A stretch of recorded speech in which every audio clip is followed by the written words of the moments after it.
Alright, so engine oil quick in the vet. Little zinc additive. Tim stocks this here. He actually gets his own fluids.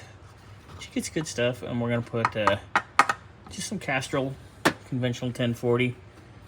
Zinc additive is more than enough to make up for any lack of zinc in that. Yeah. Then I'm gonna try to see if I can get the dash lights to work quick. I'm gonna test drive this.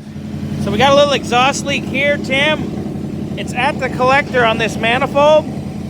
Scotty and I are gonna try to tighten it up real quick before you head out, before we test drive it. I'm just still waiting on the water to burp, but I'm right there. So much quieter. I can put my hand down here and I'm not getting burned. She's happy. She did piddle a little bit of oil just at the front there. That might be from filling it a little bit spilled. I'm gonna go ahead and drive it now.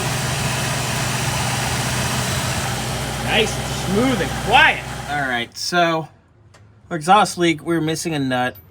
I know this is a nylock. The nylon's gonna melt, blah, blah, blah. I'm gonna crank the piss out of it, so it doesn't really matter. And this one's loose. So we're gonna tighten these down.